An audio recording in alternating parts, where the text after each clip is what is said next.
Hey guys, welcome back to another one of my, hopefully one of many episodes on self-healing and shadow work. This time I actually have a nice board I got going on here. So the last video that I did, I was kind of introducing myself a little bit. My name's Christine. In this video, my plan is to kind of introduce more of what shadow work is. Is it really right for you? Like I said the last time, shadow work is something that you can do by yourself, but it is very much preferred to do with like a therapist, like a psychologist, counselor, maybe a group from church or somebody that you really, really trust, a family member that you really, really trust, friends that you really, really trust, because shadow work is not like something that's just real simple. It's not this is what happened to me, da da da da, and I'm healed. That's not what this is. This is very deep rooted. You're going to go down paths that, that you have struggled maybe your whole life to deal with. This is something that you need somebody there to hold your hand. Okay. This is not, no meaningless stuff. So about in 2015, that's when it was. It was December 2015. My sister and I were out. We went to Yellow Springs, if anybody's kind of familiar with that area, to go Christmas shopping. And I was at a point in my life where I wasn't really sure what to do. Now, you got to figure that I started going through this healing process years prior, before I started actually doing shadow work. I'd already been to counselors and therapists and psychiatrists back clear to, probably even when about 2006. 2006 is probably when I would say that I started going through all of that. I had first started seeing a counselor due to having not post-traumatic stress disorder, but postpartum depression. Okay, so, and I knew that I had a lot of other traumatic issues and everything that I had to deal with, but my main focus was that, because I was feeling very suicidal. I was feeling kind of homicidal, and I knew that wasn't healthy for myself. So I, was going through all of that back in 2006 when I started this whole process of, I need to heal for myself. I need to heal for my children. And so fast forward to 2015, I wasn't even sure what to do with my life. I'd already had been working with other people on how to do shadow work and everything, but it was just kind of like I was at a standstill. Like, what do I do? So by 2015, I'd already been through a divorce. I'd finalized my divorce in 2014. I had left my ex-husband in 2012, who was, and I don't know if he still is, but who was abusive towards myself, verbally abusive towards my kids. He prefers the term aggressive, verbally aggressive, but we'll just go with whatever. And so I had to make the decision, do I stay for my kids or do I stay for my husband and try to make this work? And after many years of trying to make it work with him, I made the decision in 2012 to, this is done. This is done. I can't do this no more. My youngest at the time, which was my third child, was born in December 2011. So his birthday's coming up.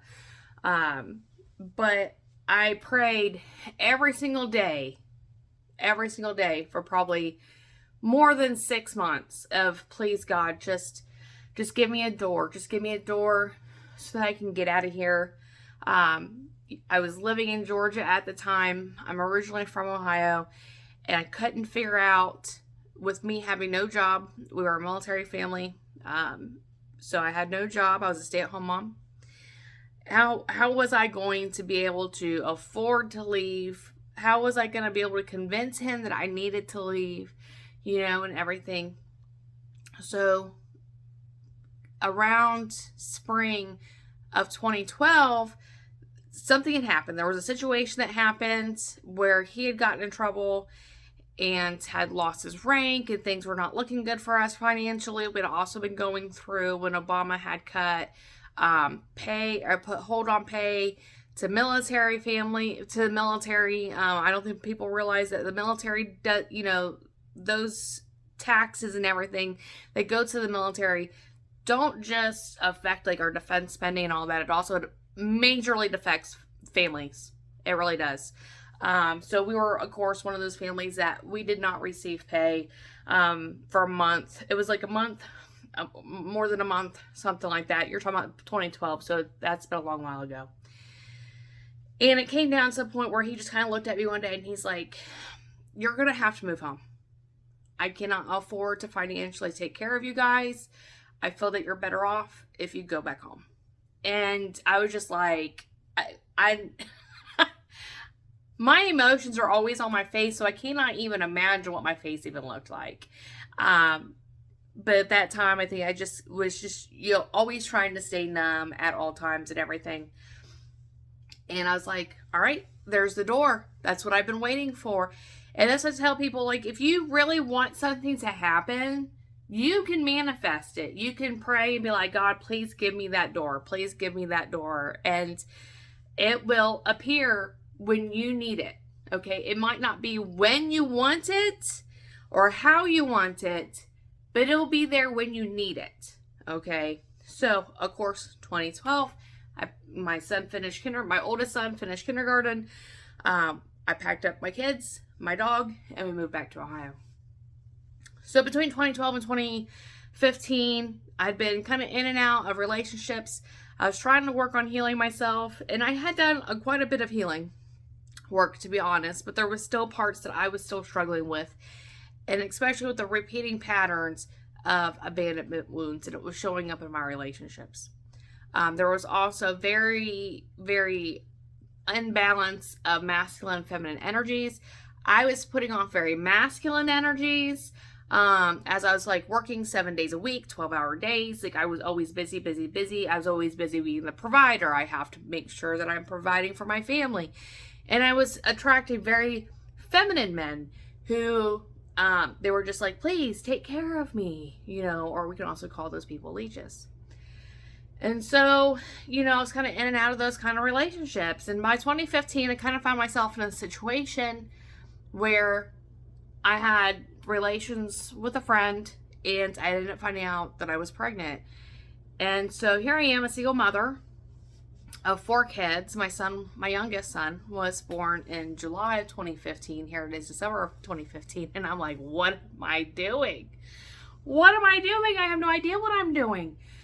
I don't know how I'm going to provide for my kids. I don't know how I'm going to provide for myself. I have no idea what I'm doing in my life. I'm not really doing any healing because I am just like, I'm overwhelmed. I have no idea what's going on. And so while we were in Yellow Springs, I had a lady at one of the shops there read my tarot cards. And I asked my sister to just please write everything down. Write everything down that she says because I'm not going to remember this. And I know that she wrote it down, and I have the piece of paper somewhere, and I know it is somewhere. I don't know where I have it hidden at, but I remember distinctively one thing that she told me, and she says, Christine, stop being an asshole. And I was like, what do you mean stop being an asshole? And she's like, you have to practice what you preach. If you sit here and you preach health, then you need to practice health. If you preach healing, then you need to practice healing. If you preach self-worth, then you have to practice self-worth. And I was like, oh my God, the light bulb went off. It's like, she's right. She's right. I'm sitting here and I talk about these things with other people and how, this will help them and da-da-da-da. And then they start seeing improvements in themselves. But I'm not really using those anymore on myself. I have very low self-esteem. I kind of was starting to fall off the bandwagon. I'm pretty sure I fell off the bandwagon at that point altogether. And I was like, I have to stop being an asshole and I have to practice what I preach. So for a while there, I had started to continue getting back on the bandwagon. I had a lot of things that were going on. I was still, like I said, when you're going through the healing process, it's not a straight line. It is not, it's loops, right? So I still dealt with those loops that were coming up, okay? And there were things that would come up that I was just like, I would suppress some of those things because some of those things that I didn't want to admit that I felt a certain way. Because if I tried to admit that I felt a certain way, I'd have other people tell me that, well, you shouldn't feel that way. You shouldn't feel that way because of da da da da da. Making me feel that my emotions were not justified and that I needed to just kind of suppress those emotions because I was wrong. Okay. And then in 2020, fast forward 5 years from 2015, I found myself in a outrageously crazy relationship.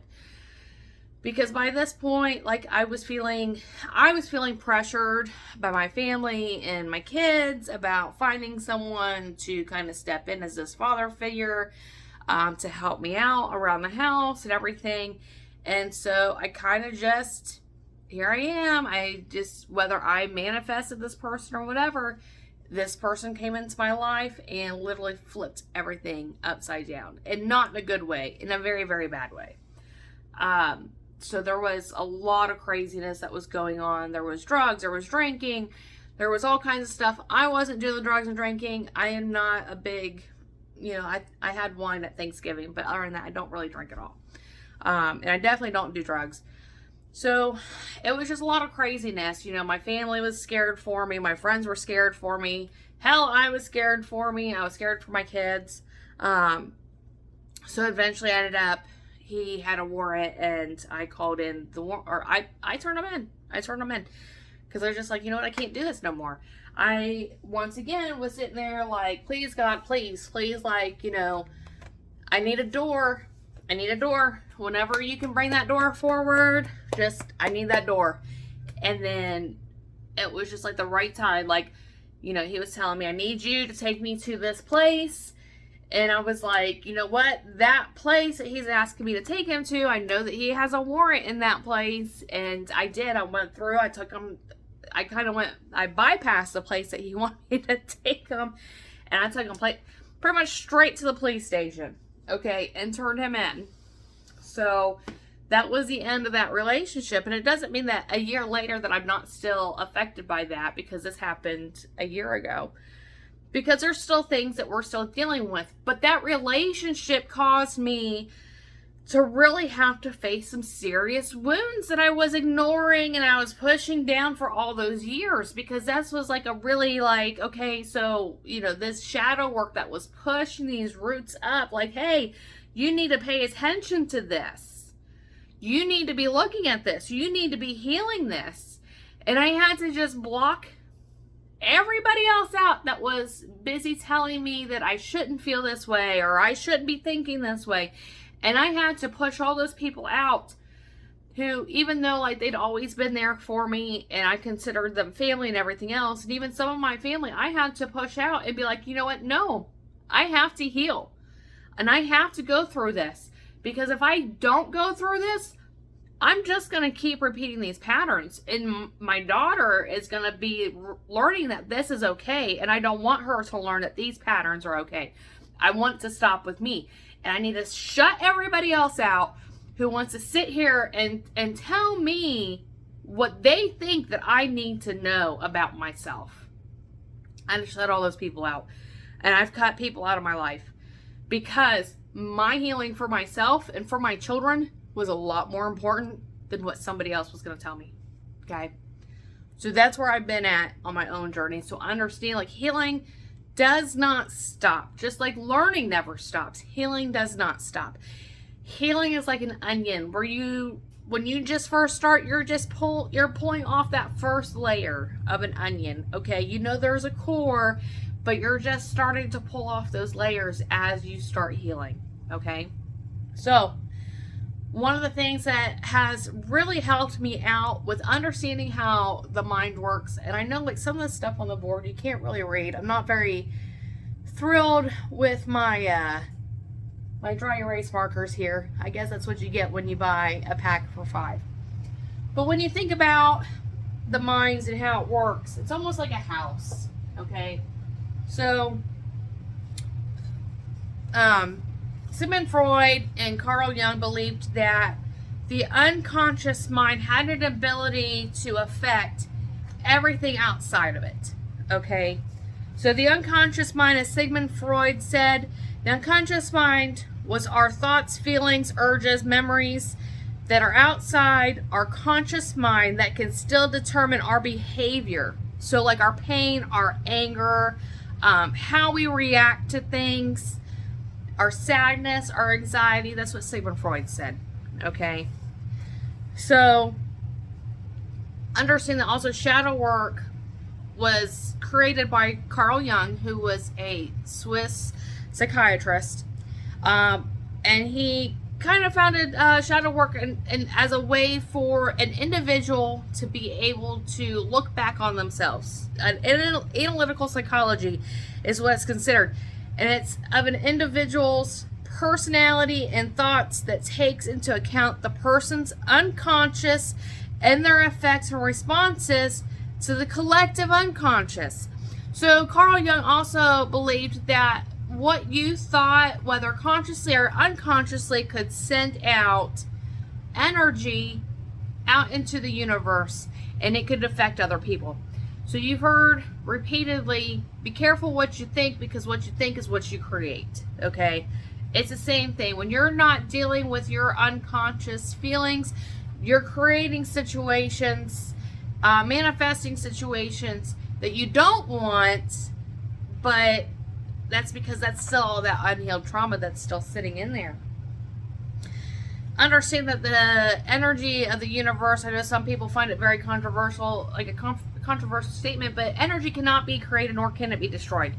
Atoms can be created, they can be destroyed now, thanks to CERN, but energy cannot be created nor can it be destroyed. And everything is energy. My physical body is energy. This board is energy. My cell phone I'm using to record this is energy. Everything is energy in some way. Our thoughts are energy. Our words are energy. Everything is energy. And that was what Carl Jung was trying to get people, to kind of understand that. What we say, what we think, whether consciously or unconsciously, all has an impact, not just on ourselves, but the universe. So back to the house. So this, I kind of created this little bit. I'm sure it's somewhere. This was kind of based off of, I kept having these dreams about being in this house, and sometimes when these dreams started, a lot of the times I was in the basement, and I'm like, what does that mean? And for me, I do believe that some dreams, especially if they're repetitive, do have some sort of meaning. And so I finally looked it up, and the definition of like being in the basement, one of the definitions was your subconscious. Okay, so if you figure you have a house and the basement is our subconscious, so things from my subconscious was being reflected in my dreams of me being in a basement. And depending on how the basement was, sometimes the basement would be clean, sometimes the basement would be cluttered. If it was cluttered, I knew that there were things that I was intentionally not dealing with. I really didn't want to deal with them at all. I just kept shoving them down, but then the messier my basement would get. So going through and doing all the shadow work, what I realized is that our conscious is like the first floor. This is where we live on a daily basis. This is your kitchen, your living room. This is where people come in and out. This is where we have most of our family, unless you got teenagers like I do, who they're usually upstairs. But the first floor, that's where you spend most of your waking time. So if you think that your consciousness, which is your daily thoughts, that is spent mostly during your waking time, right? Your subconscious kind of had a tendency to become more active in your nighttime when you're sleeping, and your consciousness happens during the daytime as you're thinking, as you're, whether you're going to work or you're dealing with your families or whatever. So I kind of viewed like our ego, our belief systems as the second floor. We don't always like to admit that it's there, but it's there. It's usually hiding behind closed doors, right? We have bedrooms, we have closets. That's where our ego is. Sometimes we let our ego out when we decide to open a room. Sometimes we let our belief systems or experiences kind of come out when we open those rooms as well. And then they become evident in our conscious waking time, right? So then the attic, I kind of perceived as like our memories. And a lot of the times we kind of push our memories back. If you think, you put your memories in a box, just like at home, you got, little things, maybe from high school, or maybe when your kids were babies. What do you guys do with that stuff? Well, if you're like me, it goes in an attic. So that's kind of where I put the memories at, was in the attic. So like I said, if you can envision the mind as a house and how it all works together, this can really help the healing process. And what the whole point of the shadow work is that you're taking things from the basement, you're taking things from the ego, you're taking things from the attic, and you're bringing it all down to the first floor, and you're going through it. Okay, so sometimes you may have to bring something down from the attic that, you kind of stuck up there, and you kind of forgot about it, whether it was a happy memory or what have you. But bring that down and revisit it. And sometimes that's necessary, because you may have had a lot of trauma during your childhood, but it's necessary to also revisit those really happy moments that you had, whether it was family, whether it was when you went on a trip, as a child, whatever. So it's really important that we take these things and we bring them down to the first floor during our awakened time, when we can go through and we can sort through it, right? Now, understand that when I talk about ego, I'm not talking about ego because you hear everybody say that the ego is bad. Understand, okay, that yes, you can have an ego where you just think you're better than everybody else, or what you say is God's word, whatever. Is that bad? That is a bad attitude. That really is. But understand that the ego has gotten you to where you are at right now. It has basically kept you alive at this point, because the ego is based off of certain beliefs that have been passed down by generation, or by experiences that you have yourself experienced or witnessed other people experiencing. So if you were to see somebody put their hand on a hot stove, well, you saw somebody else do that, right? So then your ego basically says, don't do that because it's hot. And it could not, it might be a cold stove, but in your mind, you saw somebody else get burned, or maybe you got burned. So to you, ego says, don't touch that stove. It's always going to be hot. That then becomes a belief system. Okay. And I've seen it happen a lot with, racism. One bad person, does not define a whole entire community. One bad person does not define a whole entire race. But you have people out there who are like, well, that one bad person did this, so that means that all of them are bad. And that's not true. One bad person does not define everybody else. But the ego, when they see that, or when they have experienced that, or they have learned it through generations, they're going to be convinced that one person defines everybody. So that's kind of how the ego works. And in order for us to get outside of that belief system, we have to start breaking down all these subconscious, all these beliefs, all these memories, and bringing it to the surface, and we have to deal with them on the conscious level. A lot of people have a really hard time with this. But if you're not willing to look at things and try to reevaluate things, like, you know what, you're right, one person does not define a community. One person does not define a race or a gender or anything else. If that person is not willing to go through and try to see things from a different perspective, it makes things a lot harder for the shadow work to really become useful and to be able to proceed in the healing process. So understand that there's a lot of benefits to shadow work, and that by doing the shadow work, you can gain confidence and self-esteem. And for those who maybe did not have a lot of self-esteem growing up, maybe you had dealt with a lot of emotional trauma where you were constantly told that you were not good enough or whatever.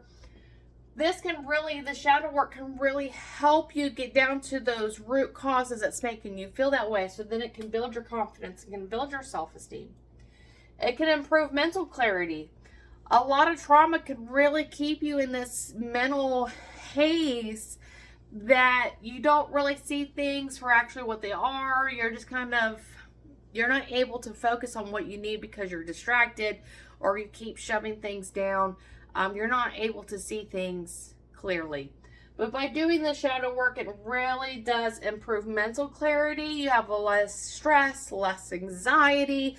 You don't feel that you're having to sit there and be a certain way all the time. You're not being like overly conscious in how you're reacting to situations.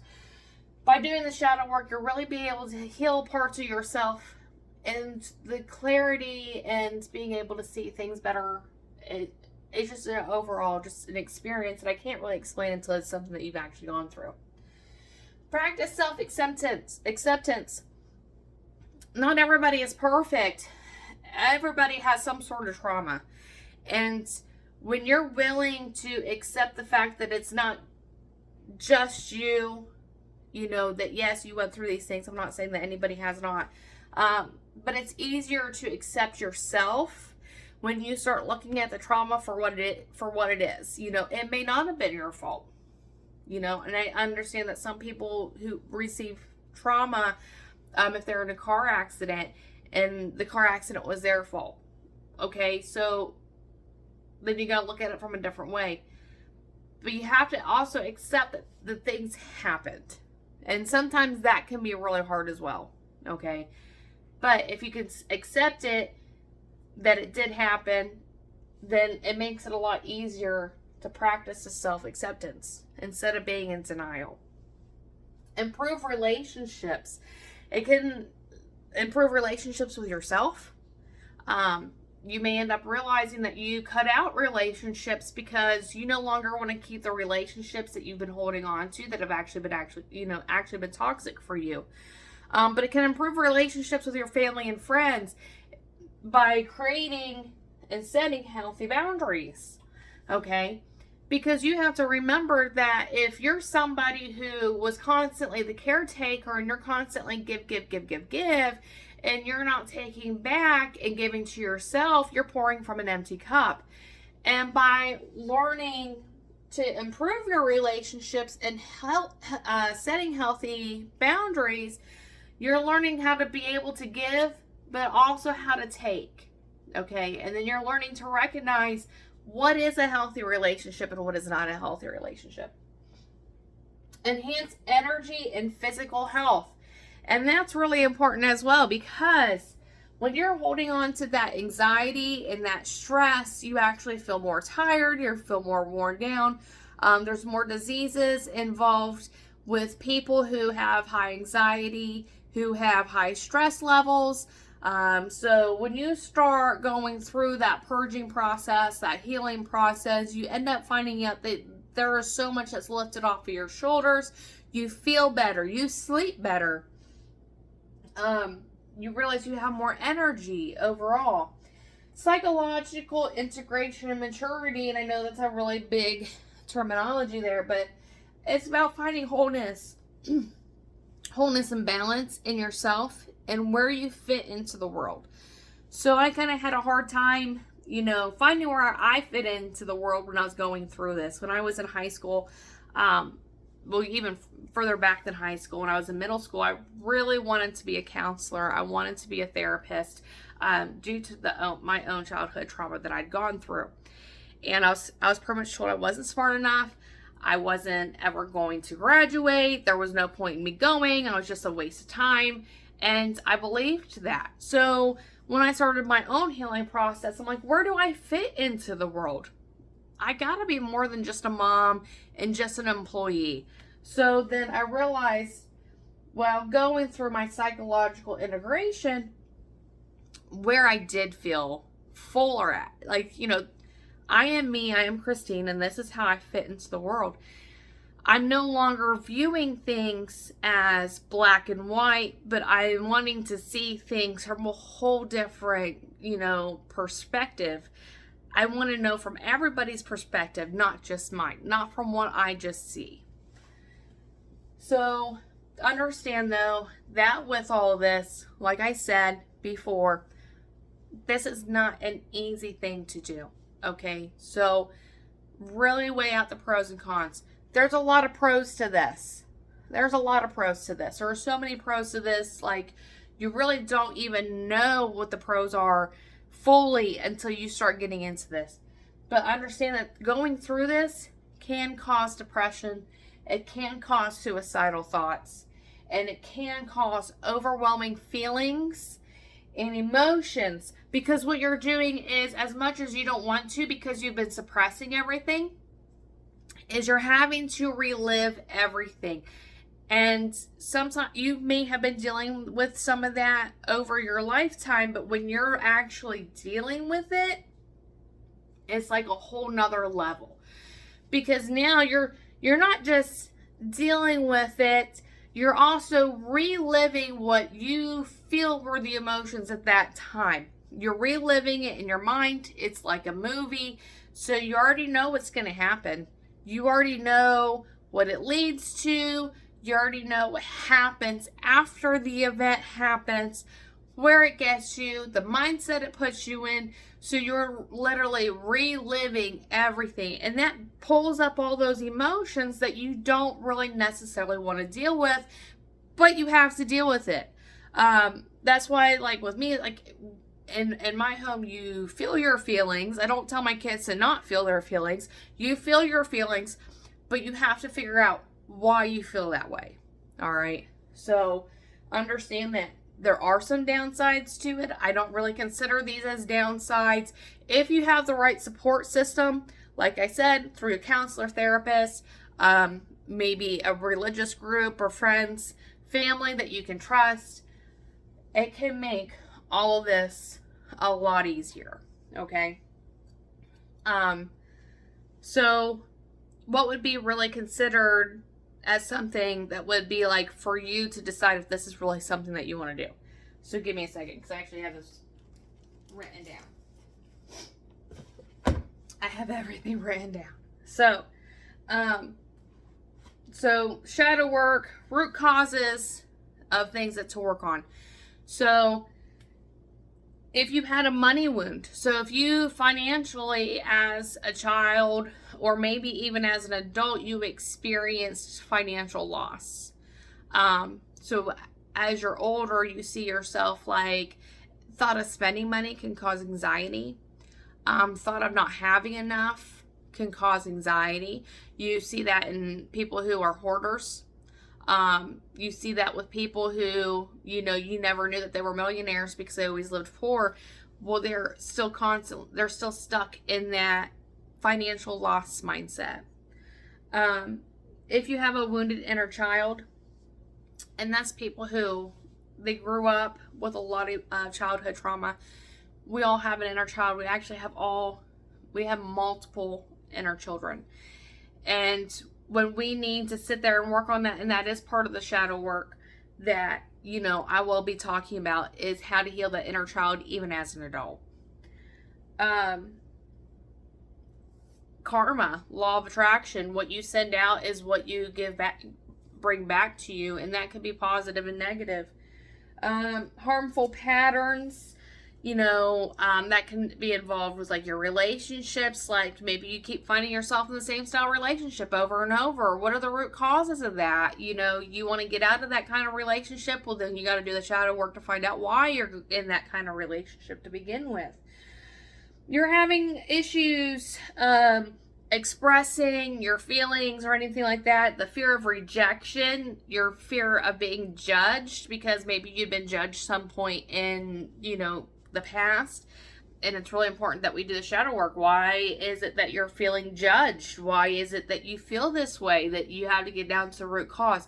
Was there something that happened earlier, down the road and, before that caused you to feel this way? Disassociation and being ungrounded. Disassociation is just, it's almost like a nice mental state to be in, but at the same time, if you're just disassociating yourself from your world and you're not really expressing any emotion to it, you don't have any remorse for anything that you have done wrong, or anything like that, it's important to get to the root cause for all that, because you don't want to live life constantly feeling numb all the time. I mean, yes, it can be nice, especially when you're, I've experienced a lot of trauma, but I hate feeling numb. I have somebody at work who, she'll see me once a week and be like, all right, 20-second hug, serotonin boost.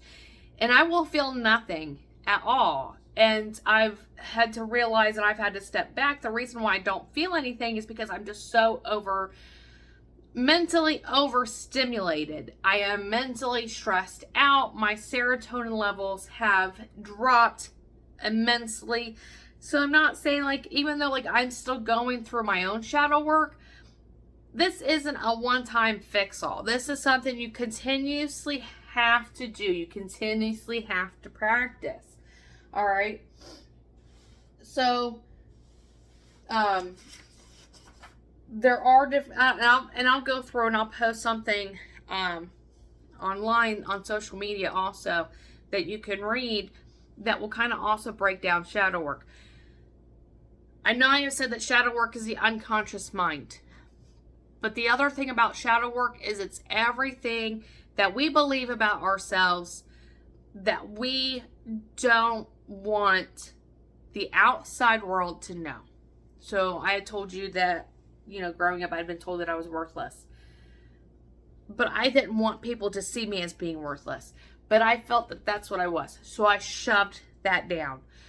I felt that I could never be honest about anything. Like, my whole entire life was a lie. I had to constantly lie about everything. I constantly had to lie about how I felt. I could never fully express how I felt because I was pretty much just told, you gotta suck it up and deal with it. So that I had to shove that down. So I felt like a liar by not being able to express how I truly felt on the inside. So when you start going through and you start thinking about these things and what you have suppressed, because you don't want the outside world to view you as a liar. You want to be viewed as being trustworthy. You want to be viewed as somebody who has confidence. You want to be viewed as somebody who's valued. But when you don't want the world to see you as being somebody who's not valuable. So you go through and you push those down. Well, guess what? That then becomes your subconscious. And that's why shadow work, those are our shadow, that's our shadow side, our side of ourselves that we don't want other people to see, starts bubbling up in our everyday interactions with people, our everyday stresses, all right? And that's why shadow work is important, because if we have a lot that we have buried deep down inside, it's going to eventually spill over.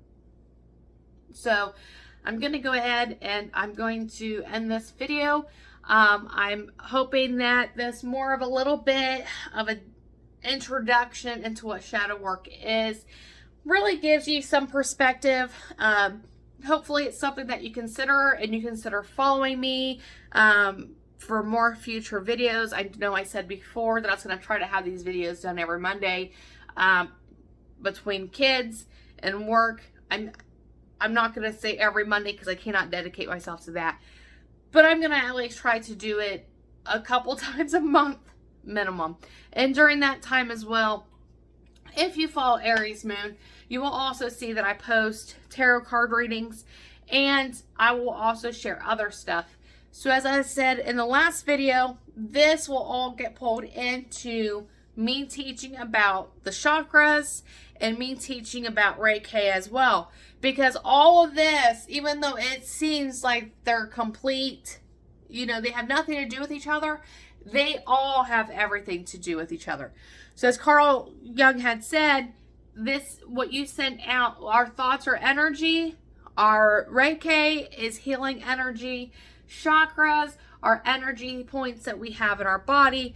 Everything ties together. So over a period of time, I will be teaching how all this works together so that you can learn not only how to heal yourself, but hopefully help others, assist others in their healing journey as well.